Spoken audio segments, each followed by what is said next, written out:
లో చూసింది ఏంటంటే పేరుకి మనం ప్రజాస్వామ్యంలో బతుకుతున్నాం, పచ్చి నియంతృత్వంలో ఉన్నాం. ఏ పేదవాళ్ళ లాంటి నగరాల్లోనే రౌడీయిజం ఉందంటే ఏళ్ల తరబడి.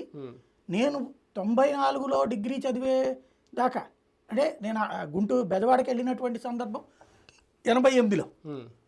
88 దాకా నేను గుంటూరులో గుడివాడలో ఉన్నాను. నాకు అప్పుడు తెలియదు ఈ రౌడీయిజం. గుడివాడలో ఉన్నప్పుడు వినేవాడిని, ఏదో కొట్టుకుంటారంట, వాళ్ళతో గొడవ పెట్టుకోకూడదంట. అప్పటికే ఎవరు ఆ కటారి ఈశ్వర్ కుమార్ బ్యాచి, అక్కడ ఏదో 2 వర్గాల మధ్యన గొడవ ఉండేది, రావి వర్గం కటారి వర్గం అని. అది నేను పెద్దయ్యాక తెలుసుకున్నా. అప్పట్లో అనేవాళ్ళు, అరే ఆటో ఇళ్ళ బాకరా అదే గొడవలు కొట్టేవాళ్ళు ఉంటారని చెప్పేసి.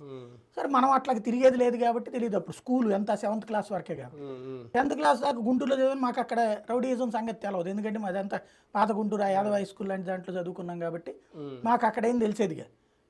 10th క్లాస్ ఎండింగ్కి వచ్చేటప్పటికి ఇక్కడికి వచ్చాక తెలిసింది నాకు. విజయవాడలోకి వచ్చాక 10th లో కూడా ఏం తెలియలేదు. అప్పటి వరకు మేము కాన్వెంట్లోనూ అదే ట్యూటోరియల్స్లో చేసాను, చదివాను కాబట్టి నాకు పెద్దగా తెలియలే. ఇంటర్మీడియట్కి ఫస్ట్ రోజున అడుగు పెట్టినప్పుడు చూసాను ఒక వర్గ ప్రౌడీజం. డిగ్రీ ఫైనల్ ఇయర్ దాకా ఈ వర్గ ప్రౌడీజం, ఆ వర్గ ప్రౌడీజం, ఈ వర్గ ప్రౌడీజం, ఆ వర్గ ప్రౌడీజం, రెండింటిని ప్రత్యక్షంగా చూసిన వాళ్ళం. అయితే అటన్న ఉండాలి, లేకపోతే ఇటన్న ఉండాలి, మధ్యలో తటస్థంగా ఉంటే నాలంటి వాళ్ళం చాలా హింసలు